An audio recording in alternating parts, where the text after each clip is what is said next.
क्या बाजार में बिकेगा बाबाओं का नाम? बड़े प्रश्न में इसी सवाल का जवाब तलाशने की कोशिश करेंगे और आपको बताएंगे वो पूरी खबर कि कैसे बाबाओं के बाजार में उतरने से बदल गए हैं मार्केटिंग के सारे समीकरण।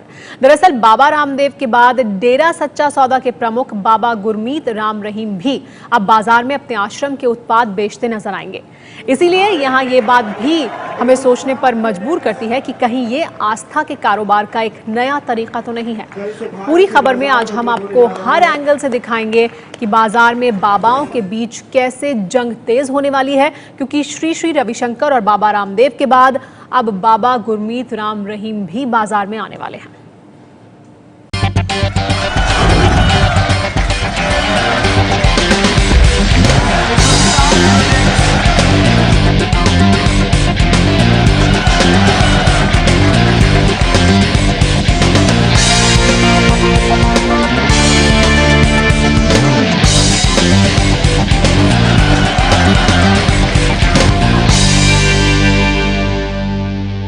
आपका अपना नेटवर्क था, अपनी लेबर थी, अपना अच्छा खासा कारोबार था। आपने आज जो प्रोडक्ट लॉन्च किए हैं, 160 प्रोडक्ट आप मार्केट में ला रहे हैं, आपने इतनी देरी क्यों कर दी? शायद योधपुर साइड में सत्संगे कर रहे थे और वहाँ ऑर्गेनिक बहुत सारी चीज़ें थी, जड़ी बूटियाँ थी, पर वो जापान और अमेरिका में सीधी जा रही थी। तो हमें बड़ा दुख लगा कि हमारा देश जिसमें इतना कुछ है, इतना बढ़िया चीज़ें हैं, तो वो देश में क्यों नहीं मिल पा रही। तो फिर हमने इन लोगों की एक टीम बनाई। ये पूरी एक टीम है, शेयर होल्डर लोग हैं, एक इनकी कंपनी है बहुत बड़ी। तो उसको हमने कहा कि भी आप लोग इकट्ठे हों और ये चीज़ें लॉन्च करें, तो हम साथ देंगे अगर आप 100% सही चीज़ें देंगे। ये जो प्रोडक्ट मार्केट है, इसमें टक्कर किससे है आपकी? बाबा रामदेव से टक्कर नहीं है? नहीं, कभी सोचा ही नहीं, हमने बात ही नहीं ऐसे दिमाग में आई कि हमने किसी से टक्कर लेनी। हमारा था कि हम लोग शुद्ध चीज़ें लेके आएँ ताकि दूसरे लोग भी वैसी ही चीज़ें समाज में लाने लगें और समाज का और ज़्यादा भला हो। लेकिन जाहिर है बाबा राम रहीम भी अब बाजार में अपनी बाजीगरी दिखाएंगे। हालांकि आश्रम के उत्पाद बेचने का ये खेल पुराना है और इसकी शुरुआत आसाराम बापू ने की थी और श्री श्री रविशंकर और बाबा रामदेव ने इस खेल को आश्रम की चारदीवारी से निकालकर बाजार तक पहुंचाया है। हालांकि बाबाओं के लिए ये राह इतनी आसान भी नहीं है। दरअसल बाबा रामदेव अपने उत्पादों को लेकर विवादों में भी घिरते रहे हैं। यही वजह है कि घी में मिलावट और आटा मैगी में कीड़े मिलने के आरोपों के बीच बाबा रामदेव आज विदेशी कंपनियों पर जमकर बरसे। आयोजित तरीके से पतंजलि के खिलाफ एक षड्यंत्रों की मुहिम चलाई जा रही है। आज यूनिलीवर जो एफएमसीजी में पूरी दुनिया में किंग मानी जाती है, उसका ग्रोथ रेट 4 से 5% के बीच में है, जबकि पतंजलि का ग्रोथ रेट इस साल 150% होगा। माने पिछले साल यदि करीब 2000 करोड़ रुपए था, तो इस साल हमारी कोशिश होगी कि ये 5000 करोड़ रुपए से ज्यादा ऊपर जाए। और इनको लगता है कि यही 100 से 150% का ग्रोथ रेट पतंजलि का चलता रहा तो आने वाले 3 से 5 वर्षों में इन सारे एमएनसीज की जमीन खिसक जाएगी और पतंजलि देश ही नहीं दुनिया का सबसे बड़ा ब्रांड बन जाएगा। उसको देख करके ये सारी साजिशें रची जा रही है। आज तक एमएनसीज ने या तो जो आगे बढ़ा उसको खरीद लिया या उसको खत्म कर दिया। अब पतंजलि को ना तो खरीद सकते ना वो खत्म कर सकते, इसलिए कोशिश तो जरूर करेंगे। लेकिन बाबा रामदेव और उनका पतंजलि आयुर्वेद लिमिटेड आज एक ब्रांड बन चुका है। देश में पतंजलि के 10,000 से ज्यादा स्टोर हैं। 10 साल में इस कंपनी का कारोबार 2000 करोड़ रुपए तक पहुंचा बताया जाता है। महज 20 साल में 50,000 रुपए कैसे 2000 करोड़ बन गए, देखिए बाबा रामदेव का ये बाजार मंत्र।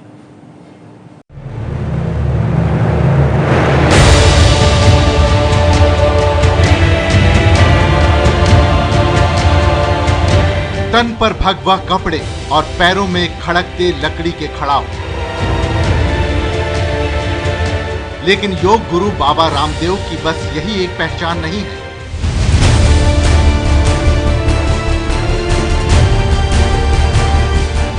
योग को बाजार में लाने वाले बाबा रामदेव की फैक्ट्रियों में बनी आयुर्वेदिक दवाइयां और उनके आटा मैगी तेल, साबुन और घी जैसे देसी उत्पादों ने भी देश और दुनिया में धूम मचा दी है।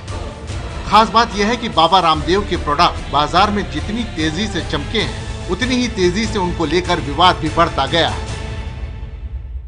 देश का सबसे बड़ा घी का ब्रांड हो गया पतंजलि का देसी घी। उसके खिलाफ पिछले दिनों एक मुहिम चलाई गई। एक पैकेट लिया गया, उस पैकेट के अंदर खोल करके वेजिटेबल ऑयल मिलाया गया, केमिकल्स मिलाए गए, कलर मिलाया गया और किसी लैब में ले जाकर के दे दिया कि पतंजलि का घी है। उस लैब वाले ने भी नियम और कानूनों को ताक पर रख करके खुले घी का सैंपल टेस्ट कर दिया।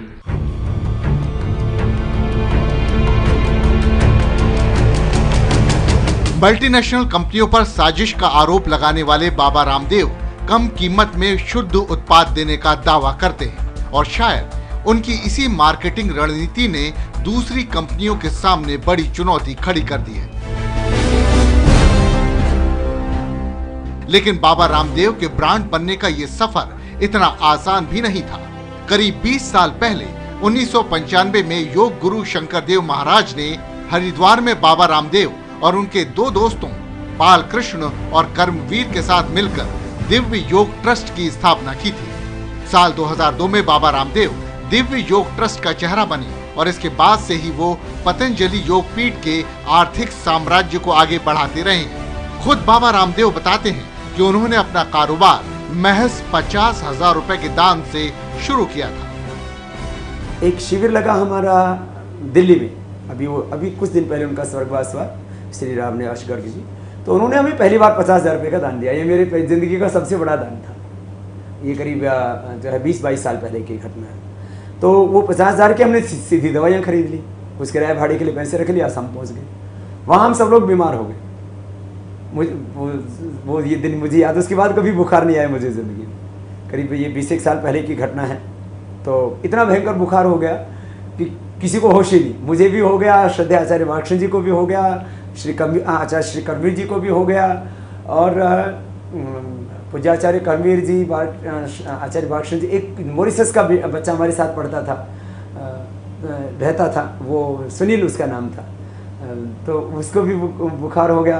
फिर पता नहीं क्या जो है, वहाँ से मैं फिर आगे की बात कहता हूँ कि ये जो जैसे कहते हैं ना, आदमी का हम कर्म कर रहे थे, वो निष्काम भाव से नहीं।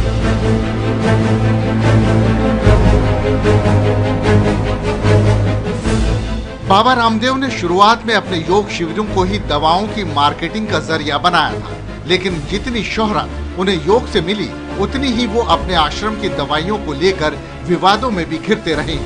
बाबा रामदेव के पतंजलि योग पीठ और दिव्य फार्मेसी पर आरोप लगे हैं कि उनकी ट्रस्ट की दुकानों पर लड़का पैदा करने में मदद करने वाली दवा बेची जाती रही है। कहा गया है कि पुत्र जीवक बीज नाम की दवा के सेवन करने से महिला द्वारा पुत्र पैदा होता है, लेकिन बाबा रामदेव का आश्रम ये दावा करता रहा है कि पुत्र बीजक दवा दरअसल महिलाओं में बांझपन जैसे विकार दूर करने के लिए है। लाइसेंस आयुर्वेद वालों ने दिया है। वो पुत्र जीवक कोई बाबा जी का नाम नहीं है, वो शास्त्र का नाम है और इसके अतिरिक्त हमने कोई उसके अंदर कोई क्लेम नहीं किया है, इसलिए कोई चिंता की बात नहीं है। ये अपनी मुंह की खाएंगे तो भ्रम फैला इसलिए जा रहे हैं क्योंकि बाबा को परेशान करना है और कोई कारण थोड़ी ना है, क्योंकि स्वामी जी अच्छा काम कर रहे हैं, उससे योग आयुर्वेद की प्रतिष्ठा बढ़ रही है, पतंजलि आगे बढ़ रहा है, तो उनको लगता है कि पतंजलि बढ़ने से तो हमारी जड़ें जो है कमजोर हो रही हैं। ये तो एक ओछी मानसिकता है। साल 2006 में सीपीएम नेता वृंदा कारात ने रामदेव की दिव्य फार्मेसी की दवाओं में हड्डियों का चूरा होने का आरोप लगाया था। दवाओं में गड़बड़ी का यह पूरा मामला भी बाद में विवादों में फंसकर रह गया था, लेकिन साल 2012 में रामदेव के कनखल आश्रम से खाद्य विभाग ने दिव्य फार्मेसी के कई उत्पादों के नमूने लिए, जिन्हें रुद्रपुर लैब की जांच में खरा नहीं पाया गया था। हाल ही में उनके घी में मिलावट और आटा मैगी में कीड़े मिलने के आरोप पर भी अब बाबा रामदेव कुछ इस तरह से पलटवार कर रहे हैं। पतंजलि का ऐसा किसी ने नकली एक लेबल बना दिया और वो एफएसएसआई के ऑफिस में पहुंचा दिया, ऐसे नकली लेबल बना करके, और उसके ऊपर लिख दिया नो एमएसजी, नो लैड, और लेबलिंग की 2-3 वो करके हमने कहा भाई हमारा तो है झटपट खाओ बेफिक्र खाओ। हाँ, इसके अंदर कोई भी एडेड जो है वो MSG नहीं है, लेड नहीं है। बोले जी आप ये इसमें लेबल के जो नॉर्म्स हो उसका जो है उल्लंघन हुआ है, अतिक्रमण हुआ है। तो मैं आपकी जानकारी के लिए बताना चाहता हूं कि आजकल कंप्यूटर के ऊपर कोई भी बैठ करके छाप देगा ना, दंतकांति छाप दो। बाबा रामदेव के घी और मैगी से लेकर केश काला तेल के दावे पर भी सवाल उठते रहे हैं, लेकिन इन तमाम विवादों के बीच रामदेव के पतंजलि योग ट्रस्ट के उत्पादों की बिक्री बढ़ती चली गई है। पतंजलि पीठ के उत्पाद दिल्ली, पंजाब, बिहार, झारखंड, उत्तर प्रदेश, मध्य प्रदेश, पश्चिम बंगाल, उत्तराखंड और छत्तीसगढ़ से लेकर राजस्थान और गुजरात तक तकरीबन देश के सभी राज्यों में उपलब्ध है। हरिद्वार में 1000 करोड़ रुपए से ज्यादा का पतंजलि योग पीठ तो अब बाबा रामदेव की कामयाबी की सबसे बड़ी पहचान बन चुका है। दरअसल हमने कभी ऐसा सोचा नहीं कि ये मतलब हमको बहुत बड़े बन चुके हैं या हमें जो है बहुत लोग प्यार करते हैं। हमें अपनी शक्ति का भी नहीं पता था, हकीकत तो ये है, और अपनी लोकप्रियता का भी नहीं पता था। 2006 में जब मैंने पहली बार पतंजलि योग पीठ के लिए आमंत्रण दिया उद्घाटन के लिए, तो करीब 25 मुख्यमंत्री आए थे। तो उसमें मैंने जिसको भी फोन किया, एक भी व्यक्ति ऐसा नहीं था, चाहे करोड़पति अरबोपति व्यक्ति थे, चाहे जो है वो कितने बड़े राजनेता थे। शेखा साहब को मैंने फ़ोन किया, उस समय राजनीतिक लोगों से बहुत ज़्यादा नहीं मिले थे, तो उनको फ़ोन किया तो वो भी आ गए। और तब मुझे थोड़ा सा लगा कि लोग मुझे बहुत प्यार करते हैं। करीब 25 सालों से रामदेव ब्रांड की तरक्की का सिलसिला कभी थमा नहीं है। साल 1995 में दिव्य योग ट्रस्ट, साल 2006 में दूसरा पतंजलि योग पीठ ट्रस्ट बना और तीसरा भारत स्वाभिमान ट्रस्ट। बाबा रामदेव एक के बाद एक अपने ट्रस्ट बनाते चले गए और इसी के साथ तेजी से इस सन्यासी का आर्थिक साम्राज्य भी फैलता चला गया है। बाबा रामदेव के अकेले पतंजलि योग पीठ की संपत्ति ही करीब 1000 करोड़ रुपए से ज्यादा की बताई जाती है। हरिद्वार में बाबा रामदेव का यह आर्थिक साम्राज्य करीब 600 एकड़ के इलाके में फैला हुआ है। इनमें 300 बेड का मल्टी सुपर स्पेशलिस्ट हॉस्पिटल, योग रिसर्च सेंटर, यूनिवर्सिटी और आयुर्वेदिक फार्मेसी के अलावा फूड पार्क और कॉस्मेटिक मैन्युफैक्चरिंग यूनिट शामिल है। जाहिर है कि बड़े होते बाबा ब्रांड और बाजार में उसके दखल ने हलचल मचा दी। विवादास्पद आयुर्वेदिक दवा पुत्र जीवक बीज को लेकर विवादों में घिरे रामदेव जहां विदेशी कंपनियों पर निशाना साध रहे हैं,